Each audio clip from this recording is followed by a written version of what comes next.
السلام علیکم۔ اعوذ باللہ من الشیطان الرجیم، بسم اللہ الرحمن الرحیم۔ جیسا کہ اللہ تعالیٰ نے دنیا میں 1,24,000 پیغمبروں کو بھیجا، ان میں سے ایک پیغمبر حضرت لوط علیہ السلام تھے۔ پہلے یہ ہوا کرتا تھا کہ اگر جو بھی ایمان لے آئے نبیوں پر، یعنی کہ جو نبی ایمان کی دعوت دیا کرتے تھے، لوگ باغوں نے ان کا کہنا مانا، وہ عذاب سے بچ گئے، اور جنہوں نے ان کا کہنا نہیں مانا اللہ تعالیٰ کے عذاب میں آ گئے۔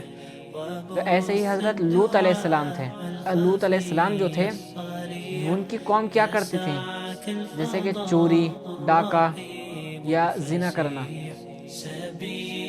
زنا کرنا یعنی کہ ان کی قوم کے اندر یہ بات تھی کہ جو انسان لڑکیوں کے ساتھ زنا کرتا ہے تو وہ مردوں کے ساتھ کیا کرتے تھے، یعنی کہ مردوں کے ساتھ اپنی خواہش کو پورا کیا کرتے تھے۔ یہی بات ہے کہ اللہ کو بری لگتی تھی، لیکن وہ نہیں مانتے تھے، اپنے کاموں پر ایسے ہی رہا کرتے تھے، وہ مردوں کے ساتھ زنا کرتے تھے۔ لوط علیہ السلام نے ان سے یہ کہا کہ یہ اللہ کو اچھا نہیں لگتا، یہ بات بری لگتی ہے اللہ تعالیٰ کو، لیکن وہ نہیں مانتے۔ اگر حضرت لوط علیہ السلام ان سے کہا بھی کرتے تھے تو اگر انہیں جواب نہیں ملا کرتا تھا تو وہ کہا کرتے تھے کہ لوط کو اس بستی سے نکال دو، حضرت لوط علیہ السلام کو اس بستی سے نکال دو اور ان کے گھر والوں کو بھی اس بستی سے نکال دو، اگر انہیں جواب نہیں ملا کرتا تھا تو وہ یہ کہا کرتے تھے۔ تو حضرت لوط علیہ السلام ان سے کہتے کہ دیکھو، میں نہ تم سے کوئی پیسہ مانگتا، نہ تم سے کوئی مزدوری مانگتا، جو میں تم کو بتاتا ہوں میں اس کے پیسے بھی نہیں مانگتا، مزدوری بھی نہیں مانگتا، لیکن وہ اپنے کاموں پر رہا کرتے تھے۔ یہ وہی کام ہوتے ہیں اب بھی کہ انسان لڑکوں کے ساتھ غلط باتیں کرنا، یعنی کہ لڑکوں کے ساتھ وہی باتیں کرنا جو غلط ہیں، گندی بات ہے، وہ لڑکوں کے ساتھ کرتے ہیں۔ آج آپ باہر جا کر دیکھو، آج دکانوں پر بیٹھ کر، باہر سڑکوں پر گھوم کر یہ باتیں کرتے ہیں۔ اگر تھوڑی کچھ بات ہوئی اس میں گالی بھی بک دیتے ہیں لڑکوں کے سامنے۔ یہ جو اللہ کو لوط علیہ السلام کی قوم پر بھی بری لگتی تھی، یہی بات اللہ کو وہاں پر بھی بری لگتی تھی، اور آج وہی کام کرتے ہیں۔ تو لوط علیہ السلام ان کو سمجھاتے گئے، لیکن وہ نہیں مانتے، وہ اپنے کاموں پر ایسی لگا رہا کرتے تھے۔ ایک بار اللہ تعالی نے فرشتوں کو انسانی شکل میں بھیجا، خوبصورت لڑکے بن کے آئے۔ تو حضرت لوط علیہ السلام جو تھے، ان کی بیوی وہ بھی کافروں میں ملی ہوئی تھی۔ حضرت لوط علیہ السلام کی بیوی بھی کافروں کا ساتھ دیا کرتی تھی۔ جب اللہ تعالیٰ کی طرف سے فرشتے آئے انسان کی شکل میں، تو انسان کی شکل میں آ کر ان کے گھر میں پہنچے، تو لوط علیہ السلام کی بیوی جو کافروں میں ملی ہوئی تھی، تو وہ ان آدمیوں کے پاس پہنچی کافروں کے، اور جا کر کہنے لگی کہ ہمارے گھر تو بہت خوبصورت لڑکا آئے ہیں۔ اب وہ یہ بات سن کر پاگل ہو گئے اور لوط علیہ السلام کے گھر کی طرف کو دوڑنے لگے۔ اب لوط علیہ السلام کو ڈر تھا کہیں ہمارے مہمان کے سامنے ہماری عزت خراب نہ کر دے، اور لوط علیہ السلام کو جب تک نہیں پتا تھا کہ یہ فرشتے ہیں، تو وہ گھر کی طرف دوڑے۔ تو لوط علیہ السلام نے ان سے کہا کہ دیکھو، آپ ہماری ماں بیٹی سے نکاح کر لو، اس کے بعد جو آپ کو خواہشات پوری کرنی ہے آپ ان سے کرو۔ اچھا، وہ پھر کیا جواب دیتے ہیں؟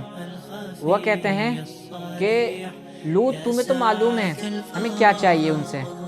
تو انہوں نے یہ کہا، تو حضرت لوط علیہ السلام سے وہ فرشتے بولے کہ لوط، ہم اللہ کی طرف سے بھیجے ہوئے فرشتے ہیں، اور فرشتوں نے جو بتایا اس لیے کیونکہ لوط علیہ السلام کو پریشان دیکھا، کیونکہ انہیں ڈر تھا کہیں ہماری عزت خراب نہ ہو جائے مہمانوں کے سامنے۔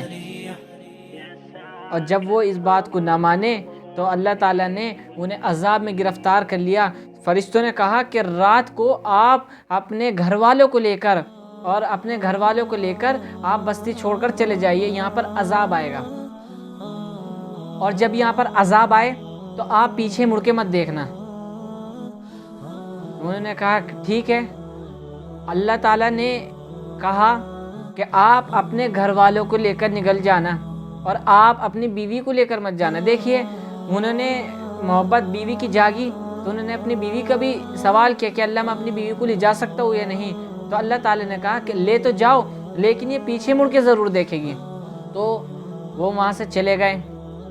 اب جب وہاں سے بستی سے جا رہے تھے تو اللہ کا عذاب آیا، وہاں پر پتھر اور کنکروں کی بارش ہوئی، اور پھر اس کے بعد فرشتے نے ہاتھ پہ بستی اٹھا کر لے گئے آسمان کی طرف، یعنی کہ پوری بستی آسمان کی طرف اتنی آرام سے لے کے گئے، جو جگ میں پانی رکھا وہ تک نہیں ہلا، اور آسمان کی طرف لے جانے کے بعد اس بستی کو الٹا کر دیا، یعنی کہ اس کا اوپر کا حصہ نیچے کر دیا، نیچے کا اوپر کر دیا اور زمین میں دے مارا۔ غلط کام کرتے تھے اس کی سزا ہے وہ۔ اور جب پیچھے دھماکہ ہوا، حضرت لوط علیہ السلام کی بیوی، کسی نے پیچھے مڑ کے نہیں دیکھا، لیکن حضرت لوط علیہ السلام کی بیوی جو تھی انہوں نے پیچھے مڑ کے دیکھا۔ اب جب انہوں نے پیچھے مڑ کے دیکھا تو ایک پتھر آیا ان کی بیوی کے لگا، وہ بھی مر گئی۔ انہوں نے اپنی بیوی کا سوال کیا تھا تو اس وجہ سے وہ ساتھ لے گئے، اللہ نے کہہ دیا تھا کہ پیچھے مڑ کے ضرور دیکھے گی، وہی ہوا، پیچھے مڑ کے دیکھا اور ایک پتھر لگا اور مر گئی۔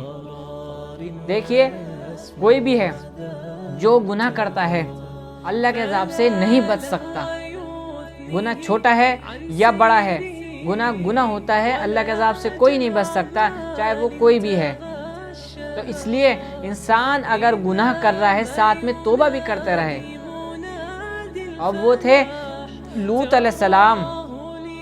ایک بات یہ سوچنے کی ہے، اگر آپ کے پاس کوئی سمجھانے والا آتا ہے کہ آپ یہ کام مت کرو، تو ہمیں دماغ پہ یہ زور ڈالنا چاہیے کہ اللہ نے ہمیں سمجھانے کے لیے کسی کو بھیجا ہمارے پاس، یعنی کہ اللہ ہمیں پسند کرتا ہے، ہمیں چاہتا ہے کہ ہم گناہوں سے بچ جائیں۔ اب بتائیے، ایک انسان کسی کام کو کہتا، یعنی کہ ایک باپ اپنی اولاد کو کہتا ہے کہ تو یہ کام کر دے، وہ نہیں مانتا باپ کا کہنا، باپ کو غصہ آئے گا یا خوش ہوئے گا باپ؟ ایسے ہی اللہ تعالیٰ کہتا ہے تجھے یہ کام کرنا ہے، میرے سامنے جھکنا ہے، غیر اللہ کے سامنے نہیں جھکنا۔ انسان پھر بھی غیر اللہ کے سامنے جاتا ہے، گناہوں میں پھنس جاتا ہے۔ اب بتائیے اللہ کو غصہ آئے گا یا اللہ خوش ہوئے گا؟ اب لڑکے بھی غلط بات کرتے ہیں۔ اب انسان یہ سوچتا ہے کہ اگر کوئی لڑکا یا لڑکی سے ہی غلط بات کرتا ہے وہی زنا ہے، وہی غلط کام ہے۔ اس کے علاوہ اگر آپ لڑکوں سے بھی غلط بات کرتے ہیں تو وہ بھی غلط ہے۔ تو اس لیے ہمیں چاہے وہ لڑکی ہو لڑکا، ان باتوں سے بچنا چاہیے۔ بس اللہ سے اپنے لیے بھی دعا کرے کہ اللہ تعالیٰ ہمیں بھی ہدایت دے، آپ کو بھی ہدایت دے، اللہ سب کو عمل کرنے کی توفیق عطا فرمائے۔ دعا میں یاد رکھیں۔ السلام علیکم۔